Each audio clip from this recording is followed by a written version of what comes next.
Hi, I'm Father Jeff Chapman, the minister at St. Thomas Mission Anglican Church in Vancouver, Canada. And this is Answers with Father Jeff. The question today is, do I need to be saved? The simple answer, of course, is yes. But a fair number of people may feel it's a little bit overstated. If I'm a nice person who treats friends and family well, donates to charity, does an honest day's work, and contributes as I can, and tries to be good, why does God make out like it's not enough? Does he have issues? Obviously, there are many Bible passages that speak to the answer. But I want to focus on just 3 verses in the letter to the Ephesians that I think get to the heart of the problem in a way that is helpful for us in our day. Ephesians chapter 2, verses 1 to 3. And you were dead in the trespasses and sins in which you once walked, following the course of this world, following the prince of the power of the air, the spirit that is now at work in the sons of disobedience, among whom we all once lived in the passions of our flesh, carrying out the desires of the body and the mind, and were by nature children of wrath, like the rest of mankind.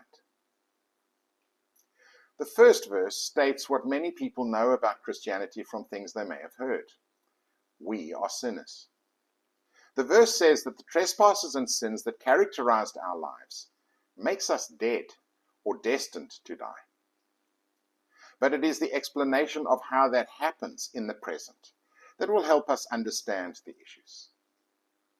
First, St. Paul says that we follow the course of the world.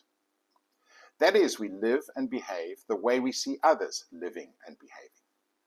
We learn our culture, the patterns, attitudes, and habits as we grow up.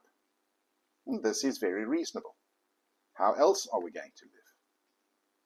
But the thing is, when St. Paul says the course of the world, he means the ways of those who do not follow God. Very few of us get to grow up surrounded by perfect examples of faithful godliness in everyone we meet. And so we unconsciously pick up the worldviews and lifestyles we see. As we get older, we start noticing differences between people and make some of our own choices.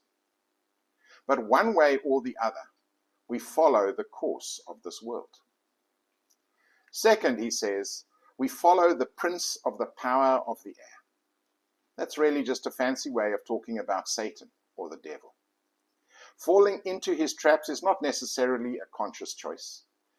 The devil is cunning, and through his hidden deceptions, leads us to believe that the things and ways of the world will fulfill our deepest desires, that we do not need God, and following the impulses of our hearts will lead to happiness.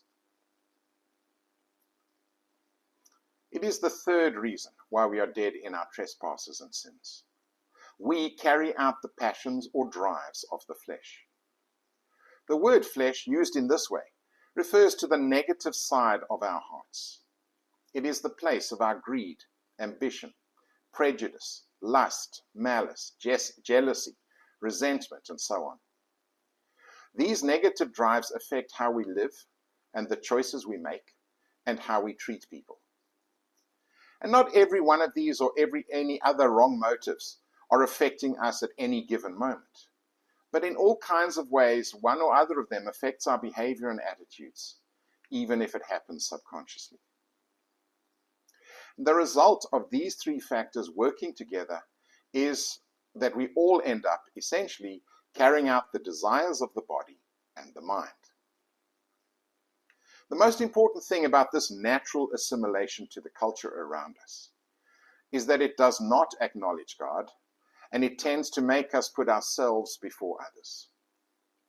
This is the opposite of what Jesus said was the essence of our purpose in life: to love God and love neighbor. That means those around us. Living in the patterns of the world, craftily manipulated by the devil, is the way of death. Life comes from God, and we were made to be in right relationship with him and with the world and the people he created. If we're honest, this is not our natural inclination. We like to do what we want, when we want, and how we want. Sometimes we consider others, but not always. And therefore we essentially live in rebellion against God, doing the opposite of what he wants, even if we're not aware of it. Now, there is much more to be said on the nature and the depth of our inclination to live as though God does not exist or does not matter. But what we've covered today is a good starting point for establishing why the Bible describes us as sinners. And the problem is, as St. Paul says, that this makes us by nature children of wrath, like the rest of mankind. The question we started with was, do I need to be saved? Well, the answer is yes, and now I hope you have some sense of why. It is a very constructive exercise for each of us to consider whether and in what ways these three factors have affected us in the past and are affecting us now. In what ways am I living in any of the patterns of this world? Do I have attitudes and behaviors that are based on false ideas about life and reality, that is, the deceptions of the devil? And in what ways do I follow the desires of my body and mind, or we would say heart? Because the answer to those questions doesn't lead to perfection is why we need to be saved. And that's the question we looked at today. Have a great day.